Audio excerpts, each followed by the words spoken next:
তাহলে যে বিষয়টা তোদিকে একটু আগে আমি বুঝাচ্ছিলাম সেইটা হচ্ছে যে ভালো ছাত্রছাত্রী হতে গেলে কি কি গুণের দরকার হয়। প্রথম কোন গুণটা থাকতে হবে? বিদ্যালয়টাকে কি ভাবতে হবে? মন্দিরের মতো। কেন না অনেক বিদ্যালয়ের নাম কি হয় না বিদ্যা মন্দির, তাই না? অনেক বিদ্যালয়ের নাম যেমন বিদ্যা আলয়, মানে কি বিদ্যা আলয়, মানে যেমন বাড়িটাকে আমরা কি বলি? আলয়, মানে বাড়ি। যেখানে দেবতা থাকে তাকে কি বলি? দেবালয়, মানে মন্দির। আর যেখানে বিদ্যা নেওয়া হয় সেটাকে কি বলে? বিদ্যার আলয়, বিদ্যালয়। তাহলে বিদ্যালয় এটাও একটা বাড়ি, বাড়িটাও আমাদের বাড়ি। আর মন্দির মানে দেবালয়, যেখানে দেবতা থাকে সেটাকেও বলা হয় বাড়ি, আলয়। ঠিক আছে? তাহলে আমরা যখন বাড়িতে থাকি তখন বাড়ির আশেপাশে চারদিকটাকে পরিষ্কার পরিচ্ছন্ন রাখি, বাড়িটাকে ভালোবাসি। আবার আমরা যখন মন্দিরে যাই তখন কি করা হয় না সুন্দর করে স্নান করি, মনটা ভালো করে পরিষ্কার পরিচ্ছন্ন হয়ে মন্দিরে যাই, পূজা দিতে হবে। আমরা যখন বিদ্যালয়ে আসি তখন কি করি না স্নান করি, স্নান করে চুপচাপ মানে রেডি হয়ে আস্তে আস্তে আসি। তখন আমাদের মনটা কোথায় পড়ে থাকে? কোথায় পড়ে থাকে? যে বিদ্যালয় মানে স্কুলে যাচ্ছি। হ্যাঁ, তাহলে মনটা ভালো, আমি চলে এলাম।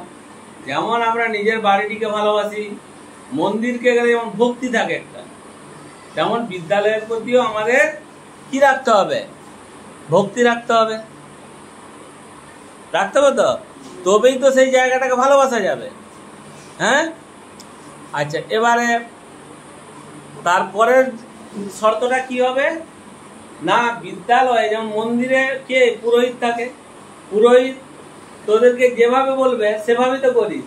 এইটা দাও, সেটা করো, এই মন্ত্রটা বলো, এইভাবে ঠাকুরকে প্রণাম করো।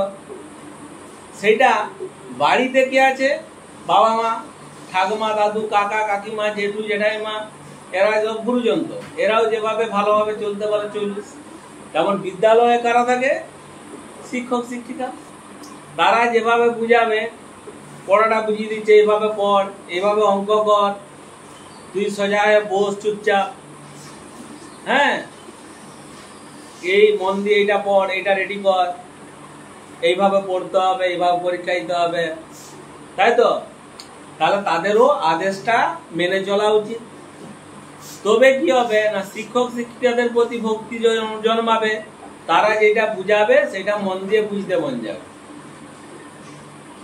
যেটাই বুঝালো মন দিয়ে বুঝতে মন যাবে, মনে থাকবে। ঠিক আছে? ভালো অভ্যাস যদি স্কুলে তৈরি হয়, শিক্ষক শিক্ষিকা থেকে মানা যায়, তাহলে বাড়িতেও সেই অভ্যাসটা তৈরি হবে। অনেক ছেলে মেয়ে আছে তো এক গ্লাস জল দিতে বলবে, এক গ্লাস জল দে তোরে, না পারবো নি। এটা কত রে, না পারবো নি। পড়তে বসলে, না পারবো নি। হো টোটো করে ঘুরে বেড়ায়। কিন্তু ওই ভয়টা দরকার একটু। ঠিক আছে? যে বয়স্ক যারা বয়সে বড়, তারা আমাদের থেকে জ্ঞানী, তারা যেটা বলছে তাদেরকে সম্মানের সঙ্গে করা ভালো। তাহলে সুঅভ্যাসটা বিদ্যালয় থেকে শুরু করা উচিত। ঠিক আছে?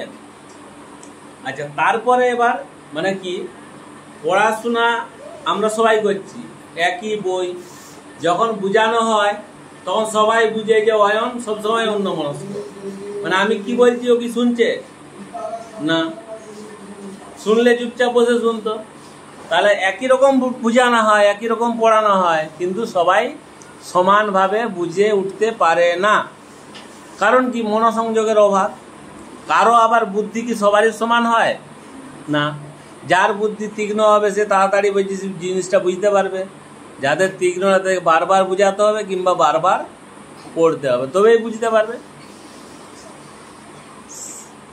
সবাই পড়াশোনা করে কি সবাই ডাক্তার, মাস্টার, ইঞ্জিনিয়ার সব হতে পারে? কিন্তু ভালো মানুষ হতে পারবে চেষ্টা করলে। আর ভালো ছাত্রছাত্রী হতে পারবে। তাহলে বাড়ির ভালো ছেলে, বাড়ির ছেলে মেয়ে যদি বাড়ির লোকের কথা না শুনে বাপ মায়ের বিরুদ্ধে যায়, খারাপ কাজ করে, তাহলে কি সে ভালো ছেলে মেয়ে হয়?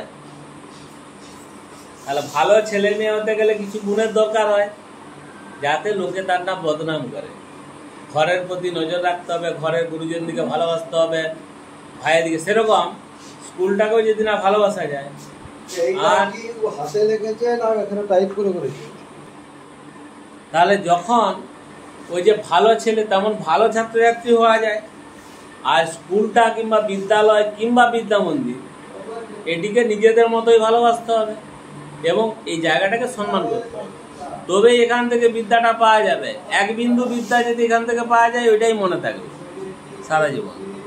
আর যদি বলা যে স্কুলটা কি আমার, আমি তো 4 বছর পরে পালিয়ে যাব, না, এই স্কুলটা আমার ভাই বোন আবার এখানে পড়বে, তাদের আমার ছেলে মেয়ে পড়বে এখানে। আমি যখন দাদু আর ঠাকুমা হবো, আমার নাতি নাতিরা এখানে পড়বে। তাহলে স্কুলটা আমাদের হলো না? আমাদের, হ্যাঁ, ঠিক আছে। তাহলে একটা বিদ্যালয় কিন্তু আমাদের। তাহলে ভালো ছাত্রছাত্রী হতে হবে তো, হ্যাঁ, ঠিক।